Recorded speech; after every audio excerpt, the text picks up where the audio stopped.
আসসালামু আলাইকুম ওয়া রাহমাতুল্লাহি ওয়া বারাকাতুহু। নাহমাদুহু ওয়া নুসাল্লি আলা রাসূলিহিল কারীম।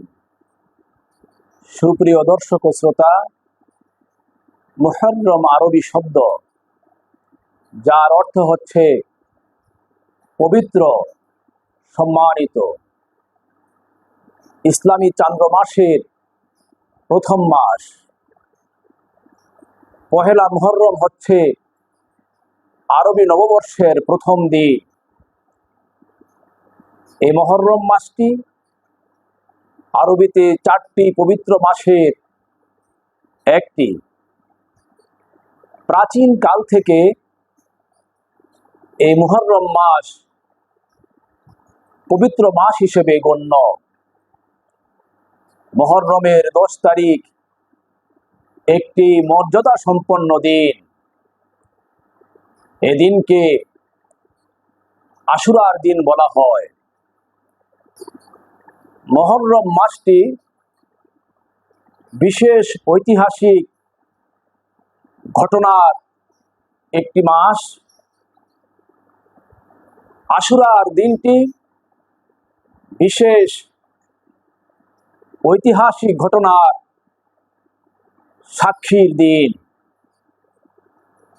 এদিনে বিশ্বব্যাপী মুসলমানেরা আমাদের প্রিয় নবী হযরত মুহাম্মদ সাল্লাল্লাহু আলাইহি ওয়াসাল্লামের নাতি হযরত আলী রাদিয়াল্লাহু তাআলা আনহুর পুত্র ইমাম হুসাইন রাদিয়াল্লাহু তাআলা আনহু সহ কারবালার ময়দানে যারা শাহাদাত বরণ করেছেন তাদের সকলের জন্য শোক পালন করে থাকে। দিনটি বিশেষভাবে স্মরণ করে থাকে। এদিনে মুসলমানেরা নফল নামাজ, নফল রোজা পালন করে থাকে। মিলাদ মাহফিল, জিকির আজকার, অসহায় গরিব দুস্থদের মাঝে খাবার বিতরণ করে থাকে এবং বিশেষ দোয়ার আয়োজন করে থাকে। অনেক কারণেই মুহররমের এই 10 তারিখ অর্থাৎ আশুরার দিনটি মাশহুর হলেও আমাদের কাছে ইমাম হুসাইন রাদিয়াল্লাহু তাআলা আনহু কঠিন কারবালার প্রান্তরে বিশেষভাবে শাহাদাত বরণ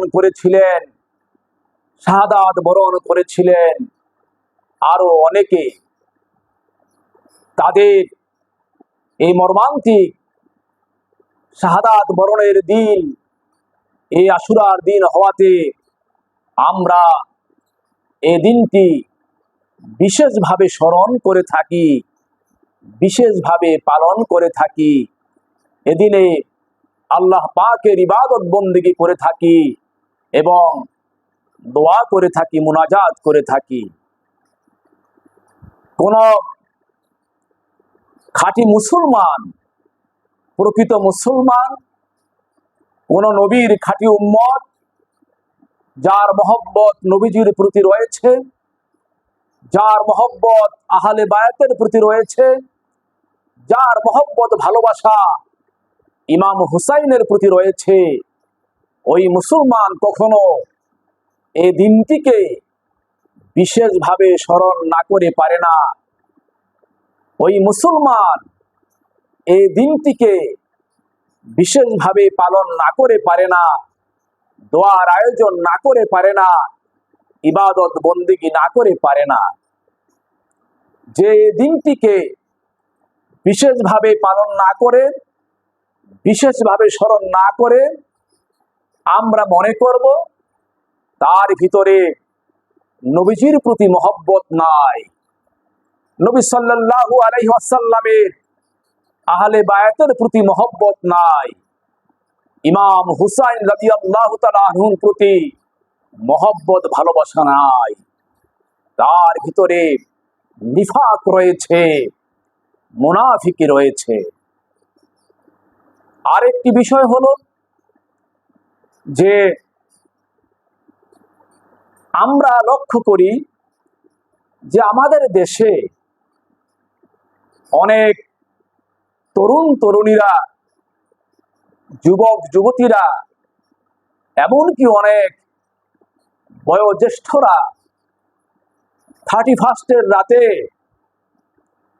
31st নাইটে ইংরেজি নববর্ষ পালন করে থাকে। পহেলা বৈশাখে বাংলার নববর্ষ পালন করে থাকে। এভাবে ইংরেজি নববর্ষ পালন করে থাকে, বাংলা নববর্ষ পালন করে থাকে, যার মাঝে অশ্লীলতা, বেলেল্লাপনা, বেহায়াপনা এমন ভাবে রয়েছে যা দেখে প্রকৃত মুসলমানের গা শিউরে ওঠে। এই বেলেল্লাপনা, বেহায়াপনা, অশ্লীলতা দেখে মনে হয় তারা বুঝি তাদের প্রকৃত পরিচয় যে মুসলমান, সেই মুসলমান পরিচয়টুকুন পর্যন্ত ভুলে গিয়েছে। তারা এই অশ্লীল কাজ, বেহায়াপনা, বেলেল্লাপনা, অনিসলামিক কাজ করে মুসলমান পরিচয়ের দুর্নামই করে থাকে। এ সমস্ত কার্যকলাপ মুসলমানদের কখনো শোভা পায় না। মুসলমানদের জন্য এগুলো খুবই আপত্তিকর বিষয়। তাই আমরা অনুরোধ করব, আপনারা এই পহেলা বৈশাখে নববর্ষ এভাবে পালন না করে, ইংরেজি নববর্ষ এভাবে পালন না করে, মুহররম মাসে পহেলা মুহররমে মুসলমানদের নববর্ষে ইবাদত বন্দেগী করুন, নামাজ পড়ুন, রোজা রাখুন, জিকির ফিকির করুন, আল্লাহ পাকের ইবাদত করুন। এতে করে মনে আনন্দ অনুভব হবে। কারণ মুমিন আল্লাহ পাকের ইবাদত একাগ্রতার সঙ্গে করলে সে মনে আনন্দ অনুভব করে, মনে আনন্দ পাওয়া যায়, শান্তি পাওয়া যায়। কিন্তু মুমিন, মুনাফিক আল্লাহ পাকের ইবাদত বন্দি করতে চায় না, আর কখনো করলেও সে অস্থির হয়ে পড়ে ইবাদত থেকে বের হওয়ার জন্যে। তাহলে আমরা মুহররমের প্রথম তারিখে আরবি নববর্ষে একজন মুসলমান হিসেবে আল্লাহ পাকের ইবাদত বন্দেগী খাসভাবে করব এবং ইবাদত বন্দেগী করে আনন্দ অনুভব করব।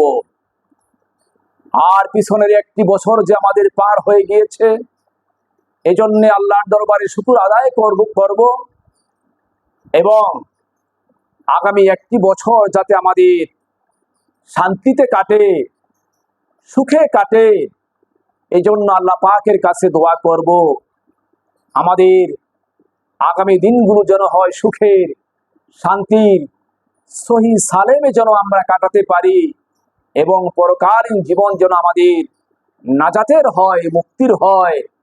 আল্লাহ পাক যেন আমাদের এই তৌফিক দান করে দেন। আমিন। আসসালামু আলাইকুম ওয়া রাহমাতুল্লাহি ওয়া বারাকাতুহু।